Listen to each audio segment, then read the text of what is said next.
ये कहानी है 5 लोगों की जिन्हें एक ऐसी जगह पर बंद कर दिया जाता है जहाँ पर पजल्स पहेलियों को हल करने और कुछ टास्क को पूरा करके ही वो यहाँ से निकल सकते हैं। यहाँ उनके साथ बहुत कुछ अजीबोगरीब होता है। अब उनको किन किन मुश्किलात का सामना करना पड़ेगा और क्या वो यहाँ से निकल पाएंगे, अगर निकलेंगे तो कैसे, ये हम जानेंगे आज की कहानी। तो फिल्म की शुरुआत में हम एक आदमी को गाड़ी में बैठा हुआ देखते हैं जो अपनी बेटी के साथ वीकेंड यानी हफ्ता खत्म होने पर छुट्टियां मनाने जा रहा था। उसकी बेटी का नाम कैरन था जो किसी बात की वजह से अपने डैड से नाराज थी, जिस वजह से वो अपने डैड के साथ आकर खुश नहीं थी। पर अपनी बेटी का मूड ठीक करने के लिए वो बार बार उससे बात करने की कोशिश करता है ताकि वो बोर ना हो और उसका वीकेंड अच्छा गुजरे। पर सफर के दौरान ही उनकी गाड़ी खराब हो जाती है, इसीलिए ये पास के टाउन में बने गैराज में गए और मैकेनिक को अपनी गाड़ी ठीक करने के लिए दे देते हैं। क्योंकि भूख भी लगी थी तो वही बने होटल में बैठकर खाना खाने लगे। कैरन के डैड कहते हैं कि हमें गाड़ी रात तक मिले, तब तक टाइम गुजारने के लिए हम एंजॉयमेंट की यही कोई चीज ढूंढ लेते हैं ताकि वीकेंड अच्छा गुजरे। वो यहाँ बड़ा अखबार पढ़ने लगी ताकि इसके जरिए यहाँ की कोई खास चीज मिल जाए जहाँ जाकर ये अपना अच्छा टाइम गुजार सके। उसके डैड उसे कई सारी चीजें बताते जिन सब पर वो मना कर देती है। तब उसके डैड उसे एस्केप रूम के बारे में बताते हैं जो एक ऐसा कमरा होता है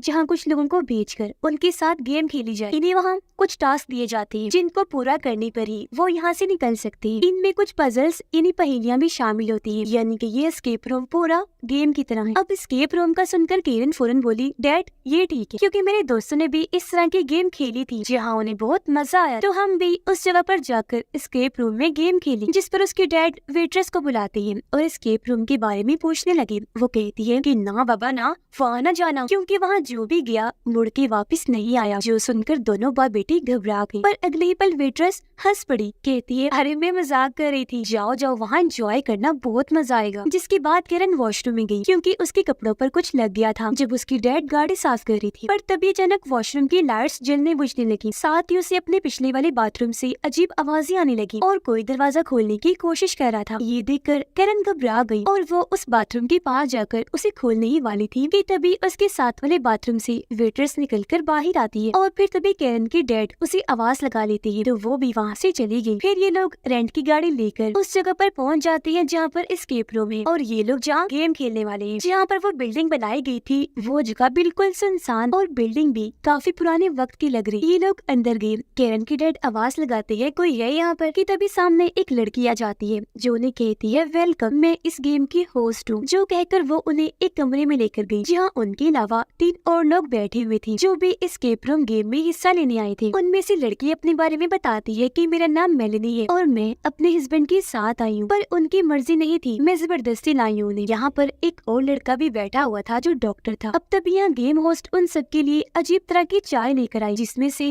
तेज धुएं निकल रहे थे। अब कैरन के डैड को इस चाय में कोई गड़बड़ लगती है, इसीलिए वो पीने से पहले सोचने लगे और कैरन को भी पीने नहीं देते, पर जब बाकियों ने पी तो वो भी पी लेते हैं। अब गेम होस्ट उन्हें एग्रीमेंट समझौते के पेपर्स देकर उन पर साइन करने के लिए कहती है जिस पर लिखा था कि ये सब लोग यहाँ अपनी मर्जी से आए हैं, अगर किसी के साथ कोई हादसा पेश आ गया तो वो खुद जिम्मेदार हो, न कि हम। फिर वो सबके मोबाइल ले लेती है क्योंकि ये उनके गेम का असूल था कि कोई भी मोबाइल पास रख के बाहर किसी से राब्ता नहीं करेगा और साथ ही कोई इस जगह की वीडियो ना बना ले। फिर वो यहाँ प्रोजेक्टर के जरिए सबको एक इन्वेंटर जो एक्सपेरिमेंट तजर्बे करके अलग अलग चीजें बनाया करता था उसकी वीडियो दिखाती है और बताने लगी कि इस इन्वेंटर ने ये अजीब घर बनाया, पर उसके बाद से ही इस घर में अजीबोगरीब हादसे होना शुरू हो गए। यहाँ ऐसा क्या था और वो सब क्यों हो रहा था, इस बात का पता लगवाने के लिए यहाँ पर 5 लोग आए, पर वो ही यहाँ फंस गए, जिसके बाद ऐसे लापता हुए कि उनका कुछ अता पता नहीं चल पाया। और अब आप लोगों के साथ यहाँ ये गेम इस तरह खेली जाएगी कि आपको एक कमरे का लॉक खोलकर दूसरे कमरे में जाना है और फिर वहाँ से निकलकर अगले में। याद रखिएगा कि हर कमरे की लॉक की चाबी उसी कमरे में मौजूद है और आपको कुछ पजल्स पहेलियों को सुलझा कर ही वो चाबी मिले। आपके पास ये सब करने के लिए 1 घंटे का टाइम है। जिस बीच अगर आपको ऐसा लगे कि ये हमारे दिमाग से खिलवाड़ किया जा रहा है, आप खुद को पागल महसूस करने लगेंगे, तो सिर्फ वेकअप बोलिएगा, आपको यहाँ से बाहर निकाल लिया जाएगा। ये सब बताते ही वहाँ की लाइट्स ऑफ हो गई। पर जब मेलेनी ने पास पड़ी लाइट ऑन की तो तब तक गेम होस्ट वहाँ से जा चुकी, जिसके बाद इस कमरे के सारे दरवाजे अपने आप ही बंद हो जाते हैं और ये लोग फौरन उठे यहाँ से निकलने के लिए, चाबी ढूंढने के लिए क्लोज हर जगह ढूंढने लगते हैं, मतलब कुछ ऐसे इशारे वगैरह जो चाबी खोजने में इनकी मदद करेंगे। ये लोग देखते हैं कि यहाँ पर बहुत सारी अजीबोगरीब पुरानी कीमती चीजें पड़ी हैं। अब मेलिनी के हस्बैंड को ये जगह बहुत बुरी लगती है। वो कहता है कि हम किस मुसीबत में फंस गए हैं, पता नहीं कब जान छूटेगी यहाँ से। जिस पर मेलिनी कहती है कि 1 घंटे की बात है बस, और जल्दी करो, ये सब ना सोचकर क्लू ढूंढने में अपना दिमाग लगाओ। अब यहाँ कैरन को एक टेप मिलती है और जब डॉक्टर उसे चलाता है तो उसमें एक ऐसा गाना चलने लगता है जिसमें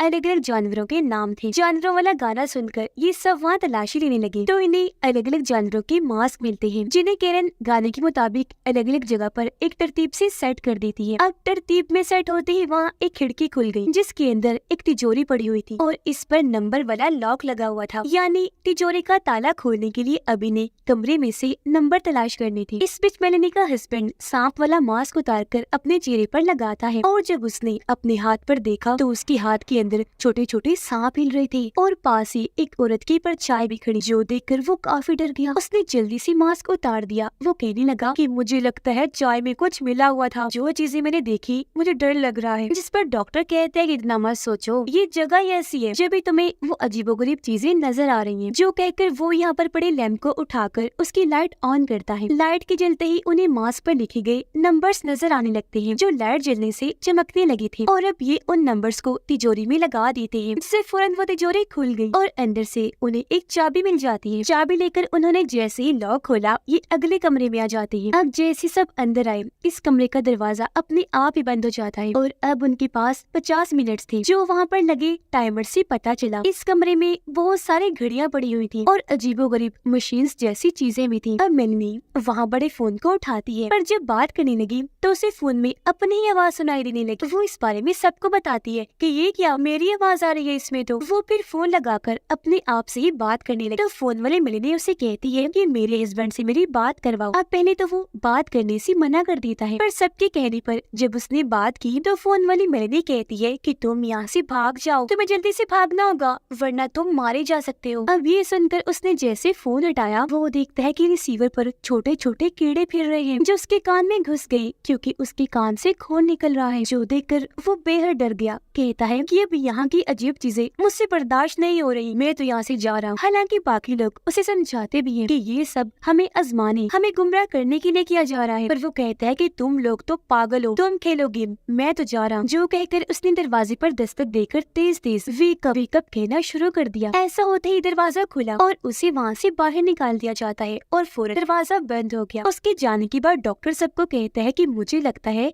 कि हमें भी यहाँ से चलना चाहिए, ये जगह सच में काफी अजीब है, मुझे ठीक नहीं लग रहा। मेलिनी जवाब देती है हमारा क्या जा रहा है, हम तो सिर्फ गेम ही खेल रहे हैं ना, गेम खेलते हैं, गेम पूरी होते ही चले जाएंगे यहाँ से। अब कैरन के डैड को वहाँ एक टाइपराइटर पड़ा हुआ दिखा जिसके बारे में वो बाकियों को बताते हैं। ये पुराने वक्त की लिखने वाली मशीन थी, पर अब यहाँ इन्हें क्या लिखना था ये बात वो नहीं जानती थी। अब तभी कैरन नोटिस करती है कि एक घड़ी बंद पड़ी है और उस पर टाइम रुका आ रहा है 10:12। तो ये लोग वहाँ पड़े रेडियो में 1012 की फ्रिक्वेंसी सिग्नल सेट करते हैं, यानी कि घड़ी के मुताबिक 10:12 की, जहाँ उन्हें एक बूढ़े आदमी की आवाज आई जो इंग्लिश में कुछ बोल रहा था। वो सारे अल्फाज कैरन के डैड टाइपराइटर में लिखने लगती है, जिससे वहाँ पर एक लाइन लिखी आ जाती है जिसका मतलब 11:55 था। और अब ये टाइम कैरन वहाँ रुकी हुई घड़ी में सेट करती है 11:55, इन्हीं 12 बजने से 5 मिनट पहले। अब ऐसा करके उनकी पहेली हल हो गई और उन्हें एक चाबी मिल जाती है। चाबी की मदद से ये सारे दरवाजों को खोलने की कोशिश करते हैं। उसी दरवाजे का लॉक तो नहीं, पर एक अलमारी जैसे स्टोर रूम का लॉक खुल जाता है जिसके अंदर बहुत सारे कपड़े लटके हुए थे, पर बहुत गंदी बदबू भी आ रही थी। अब कैरन इस जगह को चेक करने लगी,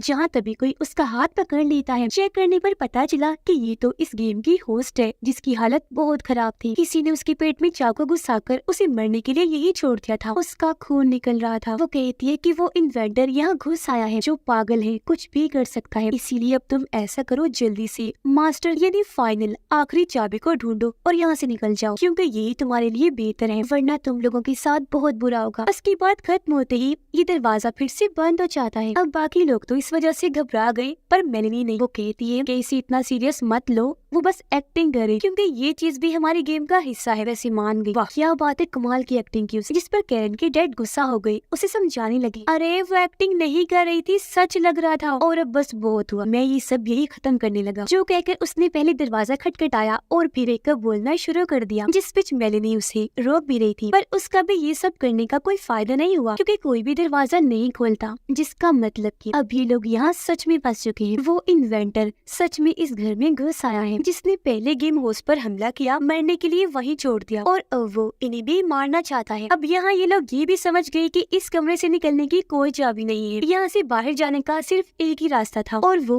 दरवाजे के ऊपर बनी छोटी सी जगह जिसे खिड़की के तौर पर बनाया होता है, और उस पार जाकर ये लोग कुछ कर सकते हैं। पर वहाँ से बाहर निकलकर उस पार कैरन के अलावा और कोई नहीं जा सकता था, क्योंकि वो जगह बहुत छोटी सी थी, जहाँ से सिर्फ कैरन ही गुजर सकती थी, क्योंकि वो स्मार्ट थी। वो कह भी देती है कि मैं जाऊंगी, पर उसके डैड जाने से मना कर देते हैं, लेकिन उसके बार बार जिद करने पर वो आखिर मान गई, और अब उसके डैड और डॉक्टर की मदद से वो ऊपर चढ़ती है और उस जगह से बाहर निकलकर सही सलामत दूसरी साइड पर आ जाती है, जहाँ पर बहुत सारे दरवाजे थे, जिन सबको कैरन खोलने की कोशिश करती है, पर वो लॉक थे। अब तभी कैरन देखती है कि वहाँ से एक लड़की गुजरी है, जिसकी थोड़ी सी परछाई वो देख भी लेती है। अब वो लड़की कैरन को अपने पीछे आने का कहती है। तब उसने ऐसे किया, बिना सोचे समझे वो उसका पीछा करने लगी। कैरन के डैड को अपनी बेटी की फिक्र हो रही थी, इसीलिए वो दूसरी साइड से बार बार उसे आवाज लगा रही थी, पर जब वो कोई जवाब नहीं देती तो वो फिक्रमंद हो गई। उन्होंने दरवाजा तोड़ने का फैसला किया। वो काफी मजबूत लकड़ी की एक चीज से दरवाजा तोड़ने की कोशिश करते हैं, पर तोड़ नहीं पाते, क्योंकि यहाँ के सभी दरवाजे काफी मजबूत थे। उधर वो लड़की कैरन को एक अंधेरे कमरे में ले जाती है, और अब जैसे वहाँ का दरवाजा बंद हुआ, उस कमरे का दरवाजा खुल जाता है, जहाँ पर कैरन के डैड, मेलेनी और डॉक्टर बंद थे, जिसका मतलब कि ये सारे कमरे आपस में जुड़े हुए हैं। एक दरवाजा बंद होगा तो दूसरा अपने आप ही खुल जाए। उधर वो लड़की लगातार कैरन को अपने पीछे आने का कह रही, जबकि वो भी रोती रोती आगे बढ़ रही थी। वो फिर एक काफी अजीब जगह, जो यहाँ की पुरानी लैब थी, वहाँ जाती है। आवाज उसे कहती है कि मास्टर की ढूंढो। अब कैरन यहाँ आकर आसपास की हर चीज को देखने लगी, जो एक्सपेरिमेंट करने वाली अजीब चीजें थी। यहाँ कैरन को एक लाश दिखती है, जिस पर कपड़ा डाला हुआ था। इसे यहाँ एक्सपेरिमेंट करने के लिए रखा गया था, और अब जैसे कैरन कपड़ा हटाकर देखती है, उसकी बुरी हालत देखकर वो काफी डर जाती है, जोर से चीख मार देती है। उधर वो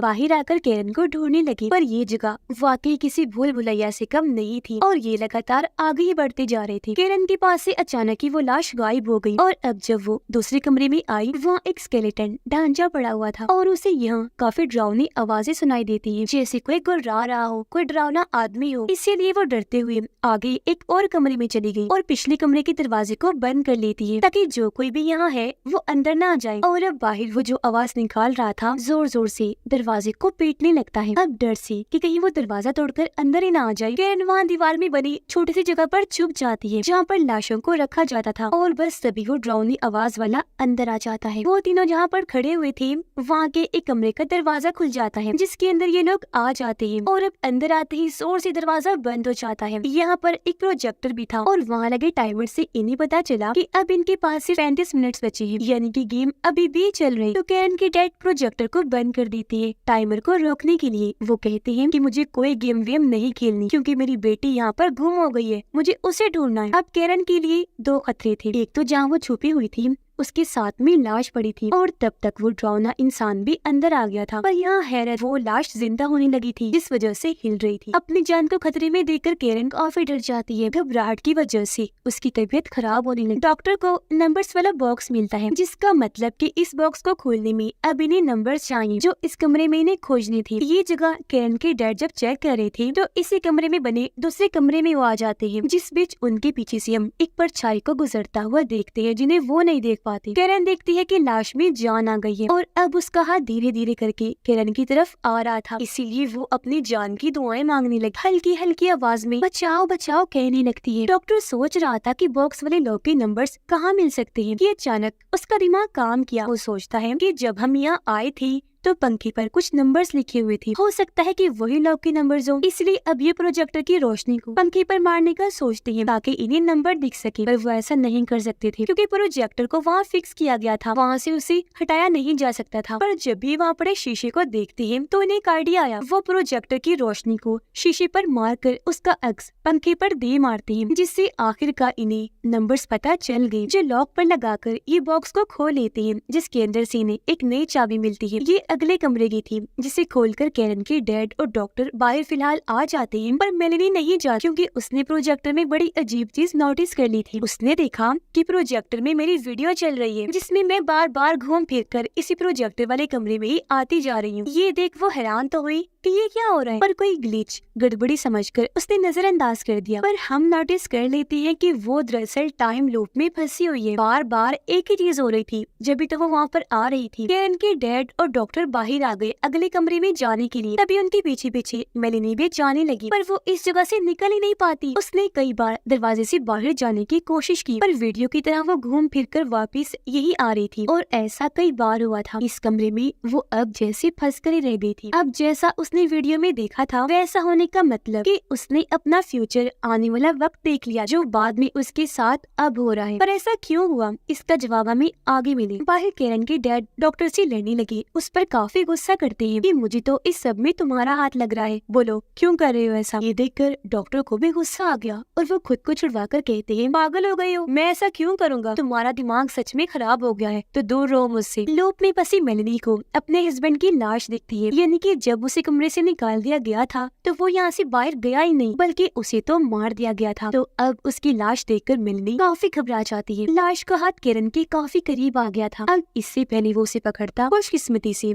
इस वाले कमरे में डॉक्टर आ गया और ऐन वक्त पर वो उस जगह का दरवाजा खोलकर कैरन को बाहर निकाल लेता है। उसके निकलते ही इस कमरे का दरवाजा भी बंद हो गया। कैरन उससे पूछती है कि मेरे डैड कहाँ हैं? डॉक्टर ने जवाब दिया कि मुझे नहीं पता। अब कैरन कहती है कि गेम हेड ने कहा था कि इन्वेंटर वापस आ गया है जो हमें मारना चाहता है। तो आप बताएं कौन हो सकता है इन्वेंटर? किस पर शक है तुम्हें? मैं सच बताऊं, मुझे तो आप पर ही शक है कि वो इन्वेंटर आप है और हमारी जान लेना चाहते हैं। बताएं कि ये सच है और ये करने के पीछे क्या मकसद है? अब कैरन को उस पर शक इसलिए था क्योंकि उस ड्राउने आदमी के अलावा और कोई नहीं जानता था कि कैरन इस कमरे में आई है, जबकि डॉक्टर ने तो डायरेक्ट आकर इसे वहाँ से बाहर निकाल लिया। मतलब कि ये जानता था कि कैरन वहाँ छुपी हुई है और आया भी वो यहाँ अकेला, उसके डैड को नहीं लाया था। डॉक्टर अपनी सफाई में जवाब देता है कि जैसा तुम सोच रही हो वैसा कुछ नहीं है, मैंने तुम्हारी चीख मदद की पुकार सुनी थी तो मैं यहाँ आ गया क्योंकि दरवाजे भी खुले थे और हमें वैसे भी कोई मारने वाला नहीं है क्योंकि ये बस एक बेकार सी गेम है, थोड़ी ही देर में खुद ही खत्म हो जाए और हमें यहाँ से बाहर निकाल लिया जाएगा। लूप में फंसी मेलेनी को फोन की घंटी सुनाई देती है। उसने जब फोन उठाया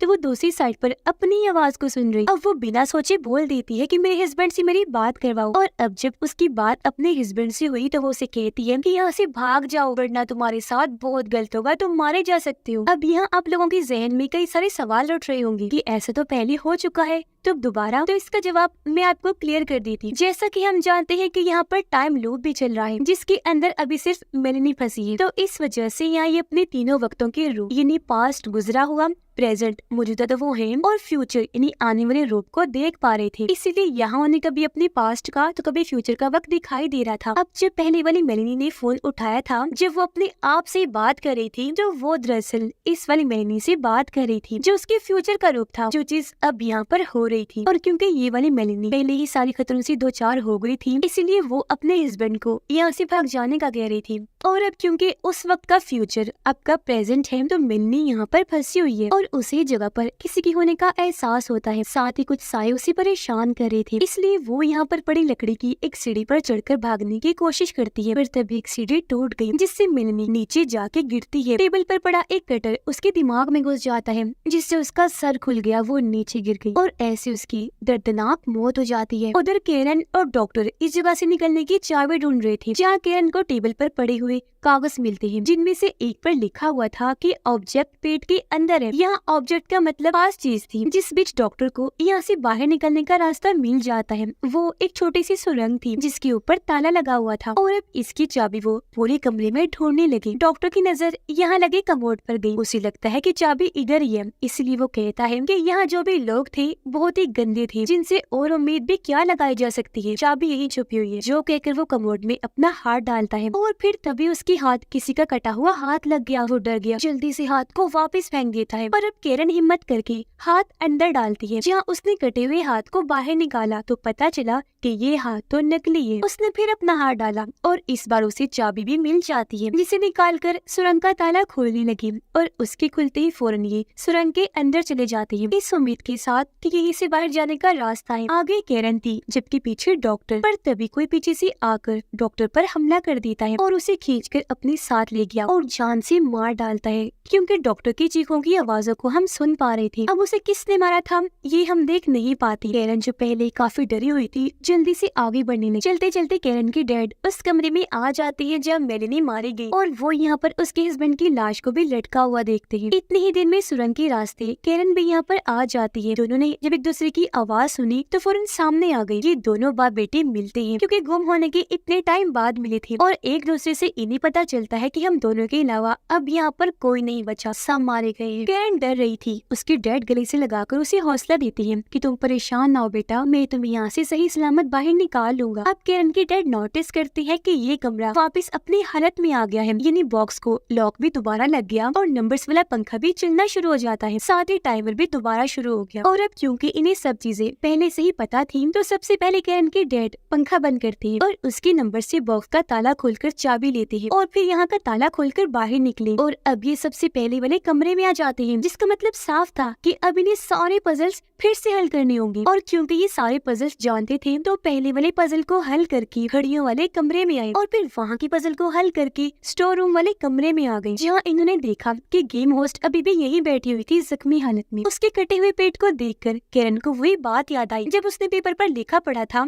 कि ऑब्जेक्ट पेट के अंदर है, यानी कि गेम होस्ट के ही पेट में चाबी हो सकती है। कैरन को साइड में करके बड़ी हिम्मत दिखाते हुए उसके डैड पेट में हाथ मारते हैं, जहाँ इन्हें सच में चाबी मिल जाती है, जिसे लेकर ये जल्दी से यहाँ से भागे क्योंकि टाइम कम था और इन्हें यहाँ से ताला खोलकर कैसे भी करके निकलना था। इन्हें एक दरवाजा मिल भी गया जिसे खोलकर ये सीधा होटल की वॉशरूम में आ जाती है, इन्हें जिस होटल में इन्होंने खाना खाया था। कैरन अपने डैड को बताती है कि मैं पहले यहाँ आ चुकी हूँ। इतनी ही देर में इन्हें यहाँ किसी के आने का एहसास हुआ, इसलिए जल्दी से बाथरूम में जाकर छुप जाते हैं। इन्होंने बाहर झांक देखा तो पता चला कि वहाँ पर और कोई नहीं बल्कि कैरन थी, जो वही सब कर रही थी जो उसने पहले भी किया, यानी अपने कपड़ों पर लगे दाग को साफ कर रही थी। अब पहले की तरह इस बार भी बाहर वाले कैरन को शक हो जाता है कि अंदर कोई है, इसलिए दरवाजा खोलकर वो जैसे अंदर जाने लगी, साथ वाले बाथरूम से वेट्रेस निकलकर बाहर आती है। अब ये पहले होने का मतलब ये कि ये लोग अब बाहर वाली कैरन को इसलिए देख रहे थे क्योंकि वो कैरन का पास्ट वाला रूप थी और बाहर वाले के लिए ये सब फ्यूचर था जो पहले उसे दिख गया था। पिछली बार की तरह बाहर वाले कैरन को उसकी डैड आवाज लगा देती है और वो वहाँ से चली गई, जिसके बाद ये दोनों बाप बेटी